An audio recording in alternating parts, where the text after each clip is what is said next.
할렐루야. 하나님은 오늘도 살아계셔서 우리와 함께 하시며 역사하시는 하나님이십니다. 사랑과 은혜와 진리가 충만하신 우리 예수 그리스도를 찬양합니다. 할렐루야. 우리가 오늘은 마가복음 10장의 28절로 40절까지의 말씀을 함께 교독했습니다. 우리가 어제 부자 청년이 내가 어떻게 해야 영생에 들어갑니까? 그러나 예수님께서는 내 소유를 다 팔아 가난한 자들에게 주라. 그리하면 하늘의 보화가 내게 있고 그리고 와서 나를 쫓으라. 예수님을 쫓는다는 것은요 추상적인 것이 아닙니다. 얼마나 각오가 있어야 되고 결단이 있어야 되는 일입니다. 그래서 예수님께서 이제 정말 아주 본론적인 이야기를 하십니다. 베드로가 여자와 가로되 보소서 우리가 모든 것을 버리고 주를 쫓았나이다.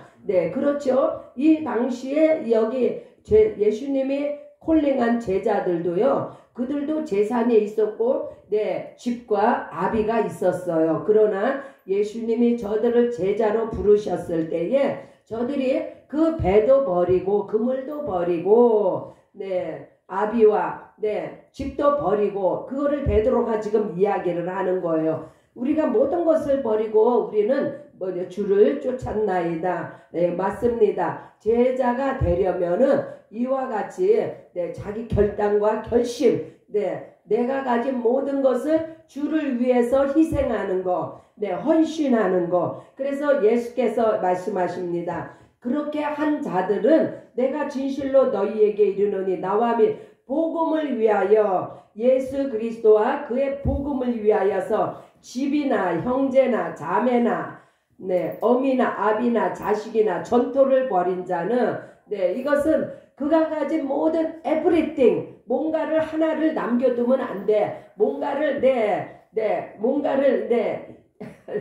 숨기고 예수님 앞에 나아갈 수 없죠. 자기의 그 모든 것을 오직 예수님만이 나의 전부입니다 하는 이 마음으로 예수님을 따라가는 자에게는 금세에 있어, 금세란 현재의 세상을 말합니다. 현재에 살고 있는 이 시대를 말합니다. 금세에 있어 지금의 세상 집과 형제와 자매와 모친과 자식과 전토를 100배나 우리가 다 버리고 예수님을 따르면 예수님께서 이 땅에서도 이와 같은 복을 주신다는 것을 우리가 버린 것 같으나 버린 것이 아니에요. 다시 우리로 하여 자식도 있게 하고 부모와 형제 자매 모친 전토를 100배나 우리가 100배나 받는다는 거예요. 이거는 갑절의 은혜가 아니고 100배의 은혜를 받는데 그러나 핍박을 겸하여 이 부분이 아주 중요합니다. 우리 크리스천의 삶은요 꽃길만 있는 것이 아니에요. 형통한 길만 있는 것이 아니에요. 핍박을 겸하여 받는다. 이 세상에서 환난도 당한다는 거예요. 그것을 우리가 견디며 나아갈 때에 내세의 영생을 받지 못할 자가 없느니라. 이미 영생은 우리가 모든 것을 버리고 예수를 따랐을 때 영생은 우리에게 임했습니다. 그러나 이 땅에서의 삶도 예수님께서 책임을 져주신다는 거예요. 그래서 너희는 먼저 그의 나라와 그의 의를 구하라. 그리하면 나머지를 더하시리라. 우리가 먼저 예수님을 그렇게 나의 모든 것을 뒤로하고 예수님을 따라갔을 때 우리에게 하늘나라가 임했습니다. 예수의 복음을 위해서 우리가 앞장서서 나아갔더니 예수님께서 이 땅의 삶에 필요한 모든 것들도 다 회복시켜 주시었고 100배나 차고 넘치는 열매를 거두게 하셨습니다. 그러나 31절 먼저 된 자로서 나중되고 나중된 자로서 먼저 될 자가 많으니라. 이 말씀은요, 네, 먼저 콜링을 받았다고 해서 이 말씀을 우리가 이해하는 데는 네, 그 포도원에 일하러 간 사람 9시, 네, 12시, 3시, 6시 이렇게 일하러 나간 사람들이 네, 일하는 시간이 천차만별이에요. 그러나 예수님께서는 네, 9시에 온 자나 저녁 6시에 온 자나 똑같이 한 데나리온으로 저들을 네, 품삯을 주었는데 네, 그것은요, 네, 우리가 먼저 됐다고 자랑할 것이 없는 거예요. 네, 먼저 일을 많이 했다고 네, 자랑할. 왜요? 우리가 네, 사람들이 모태신앙을 부러워하잖아요. 아우, 모태신앙 얼마나 신앙이 좋을까. 그러나 그 모태신앙을 자랑할 것이 아니라 네, 그 오랜 세월 네, 하나님께서 베풀어 주신 은혜를 체험하고 그 은혜를 받고 살았잖아요. 이미 싹을 다 받은 거예요. 네, 그러나 마지막에 구원받은 강도도 우리 부러워하잖아요. 그러나 부러워할 거 하나도 없습니다. 먼저 네, 콜링을 받아서 하나님 앞에 먼저 나의 모든 것을 헌신하고 드린 자는 그만큼 하나님으로부터 많은 것을 축복을 받았고 은혜를 받아 누렸습니다. 그래서 하나님은요, 공평하신 하나님이에요. 우리가 절대적으로 하나님의 공평하심을 믿고 신뢰할 때 우리의 마음에 평강이 임하고 우리는 네, 이 세상으로부터 자유합니다. 네, 이제 예수님께서 예루살렘으로 올라가십니다. 예루살렘으로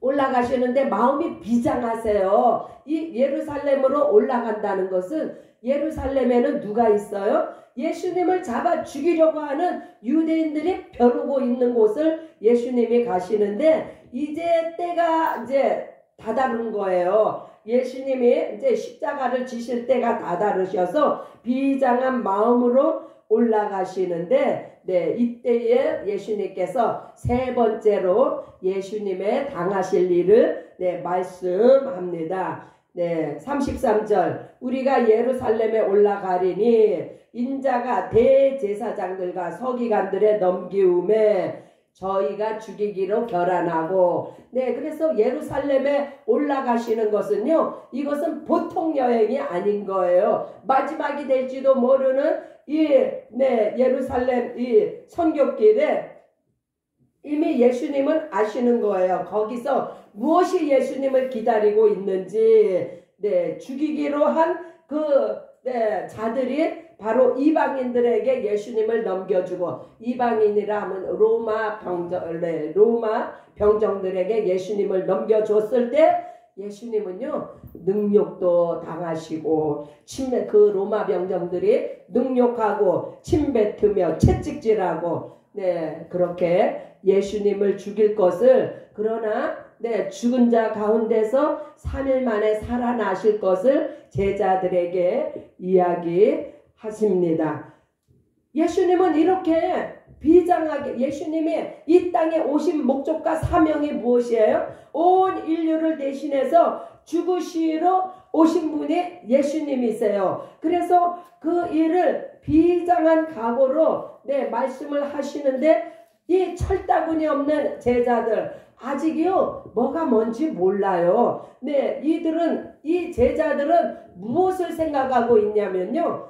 네, 예수님은 네, 오병이어의 기적을 일으키신 분, 네, 또 4,000명을 먹이신 예수님, 귀신을 쫓아내 주시고 병든 자를 치료해 주시고 소경의 눈을 여시고 죽은 자도 살리신 이런 어마어마한 예수님의 모습과 사역만을 그들이 생각하고 예수님이 예루살렘에 가시면 아주 그냥 왕으로서 등극할 것을 지금 제자들이 생각하고 있습니다. 그래서요 이들이 예수님은 죽으시고 살아날 것을 말씀하시는데 제자들이 무엇을 말해요? 세베대의 아들 야고보와 요한이 주께 나와 여쭤야 돼. 선생님이요, 무엇이든지 우리의 구하는 바를 우리에게 하여 주시기를.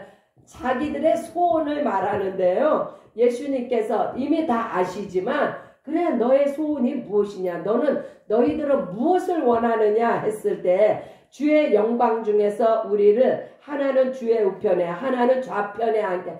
이 제자들은요 예수님의 능력받고 침뱉음을 당하고 채찍질 당하고 내가 죽을 것이라는 것을 말씀을 했는데도 불구하고 이게 영광만을 꿈꾸고 있는 거예요. 예수님의 순환과 고난에 대해서는 아랑곳도 없어요. 다만 예수님께서 호령하는 그러한 그 왕으로서의 모습만을 상상을 하고 있는 이 제자들의 모습, 혹시 이 모습이 우리들의 모습이 아닐까요? 우리들은 다시 오실 예수님은 분명히 왕으로 오십니다. 신랑으로 오십니다. 그 신부될 모습, 우리가 신부로서 왕의 신부로서의 그 모습만을 상상하고 이 땅에서 예수의 이름으로 받는 능력과 침뱉음과 채찍질, 이러한 것들은 우리가 망각하고 있지 않나. 물론 지금 예수 믿는다 그래서 이러한 현상들이 눈앞에 닥치지는 않아요. 그러나 우리의 삶 속에 환난이나 공고나 기근이나 적신이나 그 어떠한 것이 닥칠지라도 그 후에 우리가 신부로서의 예수님 앞에 설 모습을 생각하면 현세에 당하는 그러한 복음을 위해서 당하는 일들에 대해서는 우리가 감내하며 감당해야 될 줄 믿습니다. 고난 없는 영광은 없습니다.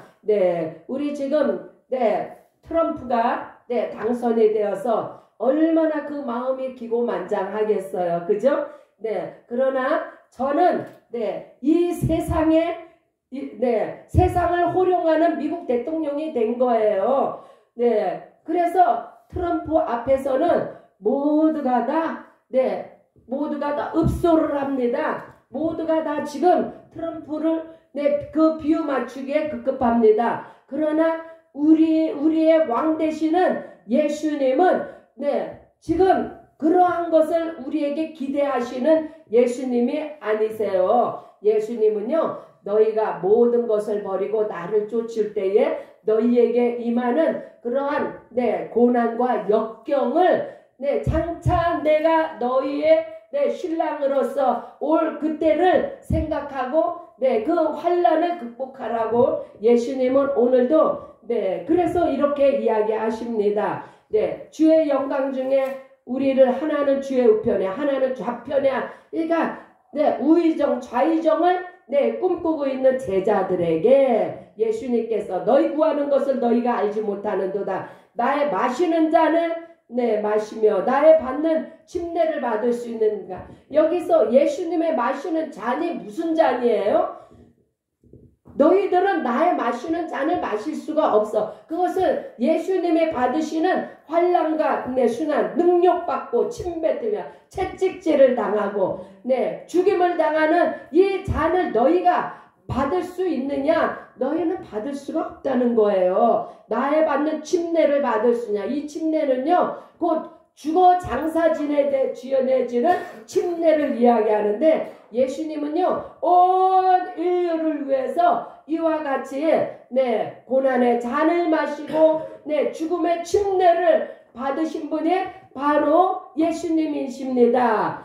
온 인류를 대표해서 이것을 예수님이 대표로서 그렇게 행하신 일을 누가 이 일을 감히 흉내라도 낼 수 있으며 누가 이 일을 감히 행할 수가 있습니까? 오직 예수 그리스도 외에는 하나님께서 명하신 계명을 이룰 자가 없습니다. 그러나 예수님께서 39절에 너희가 나의 마시는 잔을 마시며 나의 받는 침례를 받으려니와, 다시 말씀을 바꾸셔요. 이 말씀은 무엇이냐면요 내가 받는 잔과 내가 받는 침례를 너희는 받지 못하지만 너희에게 임하는 잔과 너희에게 임하는 침례는 너희가 받을 것이다. 이 말씀은요, 바로 세베대 아들 야고보와 요한이 누구입니까? 예수님의 친족이에요. 예수님의 이종 사촌들이에요. 형제들이에요. 야고보는 초대교회가 세워지고 가장 먼저 순교를 당한 사람이 이 야고보예요. 예수님의 말씀이 성취가 되어진 거예요. 그 야고보가 가장 먼저 순교를 함으로 야고보에게 임한 그 고난의 장과 죽음의 순교의 침례를 받았습니다. 야고보가 가장 먼저 죽었어요. 그 다음에 요한은요 밤모섬에서 예수님 돌아가시고 난 후에도 몇십 년을 살면서 그는 무엇을 했어요? 그는 그 감옥 속에서 요한복음, 요한 1, 2, 3서 또한 요한계시록을 집필하면서 그 고난에 동참한 거예요. 예수님이 말씀하셨잖아요. 너희가 나의 마시는 잔을 마시며 나의 받는 침례를 받으려니와. 그래서 바로 야고보는 돌아가시고 난 후에 가장 먼저 순교를 했고, 요한은 끝까지 남아서 예수님의 그 요한복음이 얼마나 구구절절히 예수님의 그 영성에 대해서 예수님이 하나님이신 것을 증거하는 그런 귀한 생명의 복음서를 기록하지 않았습니까? 장래에 되어질 일을 또한 요한계시록을 기록했으며, 자, 그래서 40절에 내 좌우편에 앉는 것은 나의 줄 것이 아니라 누구를 위하여 예비되었든지 그들이 얻을 것이니라. 여기서 그들이 누구예요? 여기서 그들은요, 바로 나와 복음을 위해서 모든 것을 버린 자, 그들이 바로 하늘 우리가 예수님과 함께 보좌에 이르렀을 때에 그들을 위해서 예비된 것이라고 예수님이 말씀하십니다. 할렐루야. 우리가 오늘 말씀을 통해서 무엇을 얻었습니까? 그렇습니까? 우리가 먼저 그의 나라와 그의 의를 위해서 우리의 모든 것을 주님과 예수님과 복음을 위해서 희생하며 헌신하며 따를 때 예수님께서 하늘 보좌 위에서 우리를 위해서 예비하신 상급을 준비하셨습니다. 할렐루야. 힘내시고 승리하시고 오직 하나님 아버지께 영광을 돌리시는 저와 여러분들이 되시기를 예수님의 이름으로 축복합니다. 할렐루야. 이 시간 우리 함께 기도하는 시간을 갖습니다. 주여, 그렇습니다. 이 땅의 삶이 녹록하지 않지만 우리는 오실 예수 그리스도, 나의 신랑 되시는 예수님을 위해서 신부로서의 모든 준비를 하며 이 어려움과 모든 역경을 극복해 나갈 것을 아버지여 성령께서 오늘날 우리의 힘이 되어 주시고 우리로 하여 감당하게 하여 주시어서 결국은 아버지 하나님 하늘 보좌 우편에 계신 주님과 함께 세세 묵도록 왕노릇 할 수 있는 자로 세워주셨음을 감사합니다. 주여 한번 외치며 한 목소리로 기도하십니다. 주